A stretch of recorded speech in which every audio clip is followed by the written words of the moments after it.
Hello, my name is Rosa. My name is Elise. My name is Camila. My name is James. My name is Ezra. So the first question is, after looking at the article above, which findings do you agree with? Explain why you agree with these findings. So when I read the article, number 9, I found that they did a multiple choice question as research, and according to 2019 Pew Research Center survey, it was a survey they did, only 27% of adults are correctly able to identify that no religious test is necessary to hold public office. And I agree that no religion test is necessary to hold public office. So Why? because I feel like it adds unnecessary bias to a lot of scenarios. It can make a lot of scenarios come out differently than as like, because you're just judging based off of like your religious belief or something you were taught to believe. It's not something that's actually could be true, because it could also be wrong. When I was going through these, it reminded me how, I don't know if all trials do this, but you know how when you have a testimony, they have to put their hand on the Bible and be like, I'll say nothing but the truth. That's religious, right? Yeah. Okay. Yeah. I actually, for that, I don't know if for trials you have to do that for specifically the Bible, but I do know that you can pick. You can pick. Oh, really? So, yeah, so if there's another religious book you want to bring, someone's done the first Spider-Man comic book. Oh, I'm really? not kidding about that. Yeah, that's real. Someone brought the Spider-Man book to swear on. And they can't say no, right? No? Nope. Okay. So it doesn't have to be anything religious either. It could be literally any book. They just need to swear on it. Okay. Mm-hmm. They can also just swear to their country or something. Mm-hmm. Oh, that's smart. Well, I agree with the first one, which was nearly 3/4 of U.S. adults, 73%, say religious should be kept separate from government policies. So I agree. Like I feel like I will be part of that 73%, because I think that, in my opinion, religion shouldn't really be part of decision making, because then everyone would just it's kind of like, it will, for some people, see it as, oh, this is really unfair. It's not fair treatment for me because I do not believe in what other people believe. So I think that there will be a big bias on religion if people were just like, oh yeah, you should just like, because then everything will be run by religion. Yeah. So. Okay, so I said for number 3, which was that the Supreme Court ruled in 1962 that it's unconstitutional for a teacher to lead a class in prayer, but 3 in 10 U.S. adults said in a survey that public school educators should be allowed to do this, which is something that I disagree with, because that's not, you can't have your teacher be leading people in prayer like that, especially because you don't know the students and what they believe in. Because what they're usually, when they talk about prayer, they're only talking about Christianity prayer, not any other prayer, which means that you're singling out others that believe in their, who have their own religion, but then you're also it sounds like too you would be making other students do something that they Because you don't want to feel alienated. Yeah, that they don't want to do. And then it's also really unprofessional to do that, because if you're in a workplace, you shouldn't be talking about your religion in a sense of trying to make other people do it.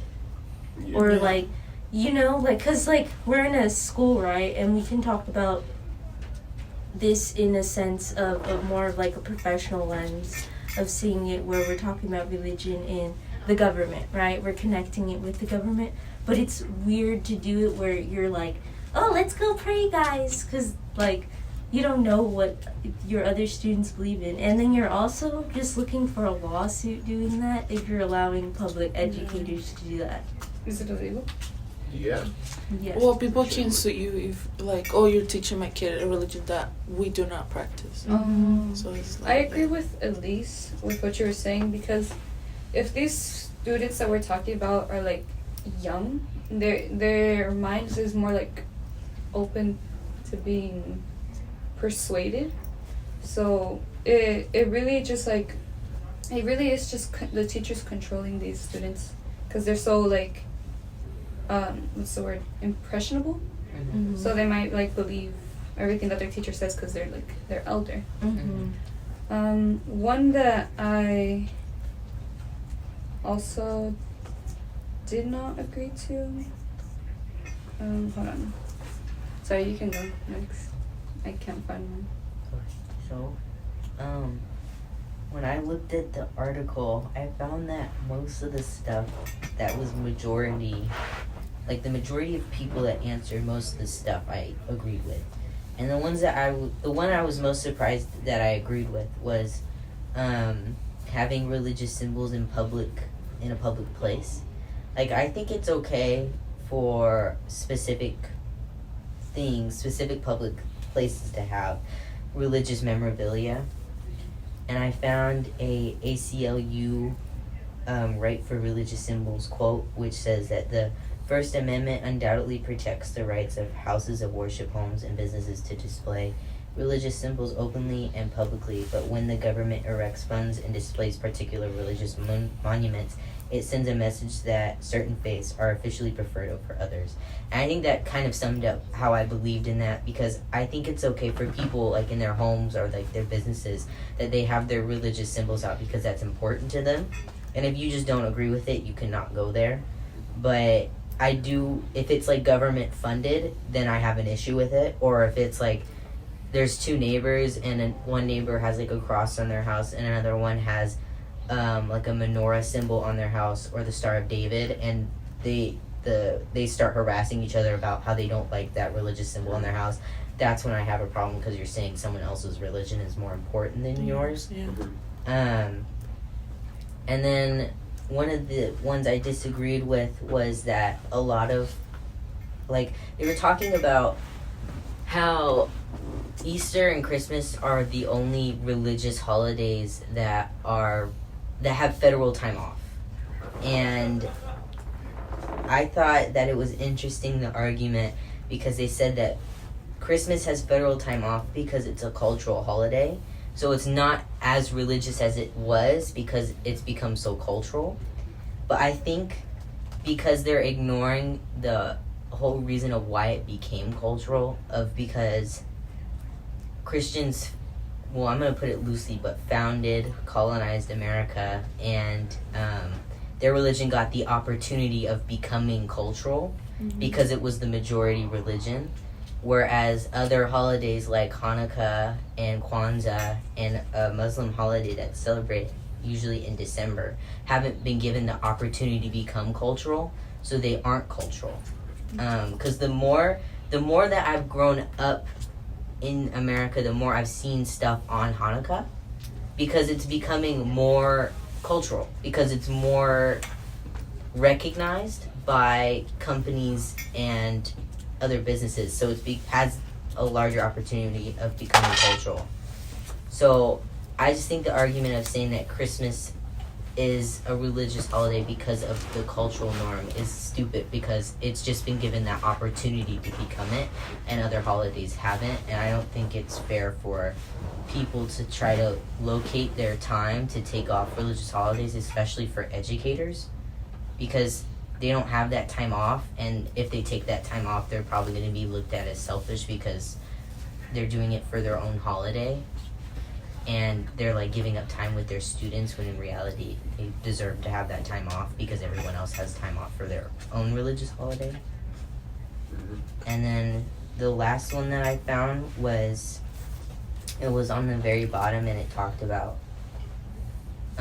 how people think that 50% of people think that biblical teaching should be a part of the United States laws. And I don't think they should, because I think that is inherently saying that one's own religion is more important than someone else's. And when Roe v. Wade was overturned, I had a discussion with Elise about it, and she brought to my attention that a lot of people of different religions were saying that enabled lacks of their own freedom of religion, because in certain religions, abortion is praised and abortion is necessary for people that can get pregnant, and because someone else's morals deem that wrong, and now it's in writing that it's wrong, then it's inherently stating that their morals are more correct than other people's morals, which is a government saying that religion is more correct than others. You kind of stated all the ones that I like. All of you guys already talked about the ones that I had written down, so I agree with like everything you're saying. For the religious holidays, I said that because here it stated that government employees got days off, and something I like thought was, well, for employees that aren't like part of the government, they don't always get paid vacations. So even if they are religious, they don't get that opportunity, which is something I feel like they should, especially if it has to do with their religion. But that's not always the case. They don't have that liberty. Yeah. But with everything else you said about that part, I agree. Yeah. Because when I talked about it yesterday, I think that if we're talking strictly on the fact that that the only reason why Christmas has that time off is because it's cultural, then Kwanzaa should also have that time off because it started through cultural reasons, and it doesn't really have a religious affiliation. So you can make the argument that Kwanzaa is more qualified to be time off because it was made in America and it's a large cultural holiday.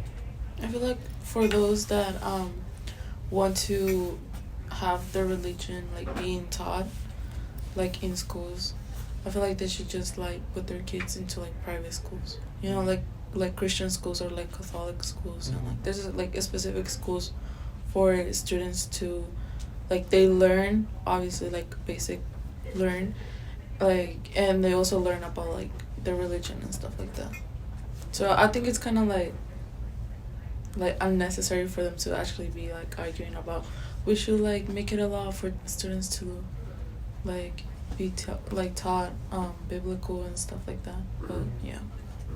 Another thing I wanted to add on to what you were saying, Ezra, when you were saying that Christianity got like the opportunity to expand, I think that it got that opportunity because businesses used it as like marketing practices to like expand their business. They didn't just mention Christmas; they also mentioned 4th of July, New Year's. Yeah. I think Valentine's. No, they didn't mention Valentine's, but they used those holidays to like profit more, which is another thing that advanced. It's commercial. Those cultures. Our next question is to define the line when you feel the government and religion are too close or too separate. Okay, so I found a case called Carson v. Mackin, and this case was where a family wasn't, so in this, I don't know if it was specifically just for their state or if this is a wide thing across their nation, but they have a tuition assistance program, which is basically where if you're trying to send your kid to a private school or a public school and there's some type of like payments that you have to make, then you can get assistance from this program. They'll give you the money, and this is a government funded program, so they give you the money so you can pay for your kid to go to that school. But the thing is, these private schools have to be an eligible school. And so these parents were trying to send their kids to a private religious school. And in the end, the parents weren't able to get the tuition assistance program because the school wasn't eligible. So they decided to sue because they believed that they should have gotten the tuition assistance and that it was like a freedom of going against their freedom of religion. And in the end, the Supreme Court ruled in favor of the Carson family and said that they should have gotten tuition assistance. But I feel like they should have ruled in favor of the other side, because a private school, especially a religious private school, is a luxury. It's something where if you have the money, that's more of a luxury that you're going to send your kid to that. And not only that, but you're also giving taxpayer money to fund someone to go to a religious school, and you don't know if the taxpayers agree with their money going to something that's religious, and if they even believe in that, which is another reason why I feel like they shouldn't have. And also, part of it feels like it was mostly likely to be kind of biased in their decision, since it had to be with the Christian religion. And I feel like if it was someone trying to send their kids to like a Muslim private school or something, they would have most likely not sided with them. Yeah. Mm-hmm. So what made the school not eligible? Because I think it had to do with because it was a religious school. But wasn't the program specifically? Not for private religious schools, just Oh. private schools. Oh, okay. Oh, And okay. not all private schools are religious. Okay. Mm-hmm. Well, I just grabbed like the most recent one, which we've talked about before, which was the abortion laws. Because some states are like more conservative than others, and some states, because people were like, oh, it's because in my religion it's not allowed to do that. We're not allowed to have abortions and stuff like that. So then that's why they changed the law. So that's why I picked up. But yeah, so. For what I put, the line, I felt like the line is when people started bringing religion into politics, because it adds a certain bias, as I was saying in the first question. It adds a certain bias where it implements different rules from different people's like beliefs over like time, like because their beliefs could come from like a book or like passed down through generations or like anything. Everybody has there's different things and they go by different rules, so everybody has, it's like different rulings, so I feel like it shouldn't be implemented into the system of like judging how things should be done. I wrote down something that Ezra mentioned earlier and that Camila mentioned right now, about the Roe v. Wade and the Dobbs v. Jackson. I think the government, when the government takes favor over one religion over another, it shows bias and unfairness towards other religions, not just like another one. And that's why I bring up Dobbs v. Jackson and Roe v. Wade, because I think it was Christianity that was going against Roe v. Wade. They were taken favor, and that's how we got Dobbs v. Jackson. And they were favored over Muslim culture, because I'm pretty sure it's Muslim culture, because they in their like Bible, it says that women had the right to do what they could, like with their own body. I also feel that if there's a certain law that a religion wants to pass that interferes with basic human rights, that should just already be denied then and there. Especially also, like I mentioned earlier, if there's two cultures or two religions that clash with each other.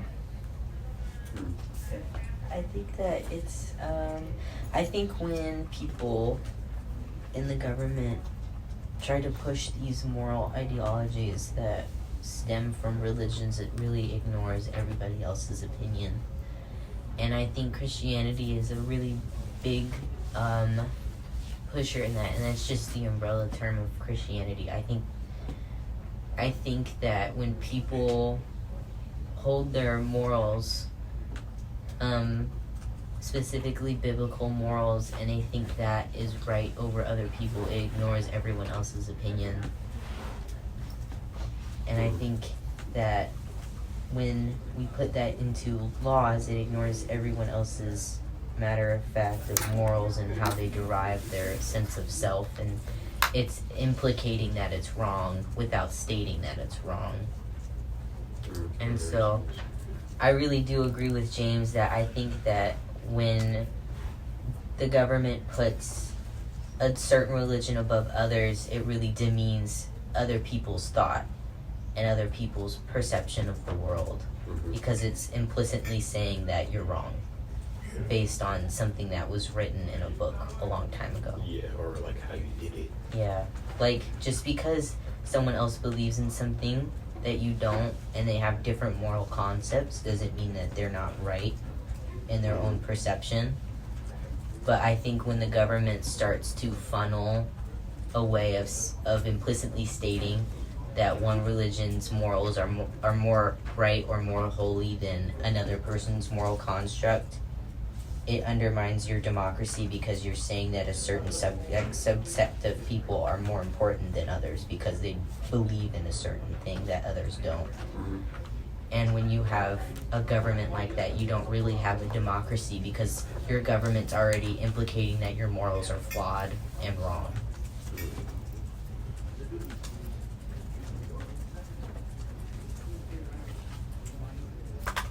You want to say something? Treason.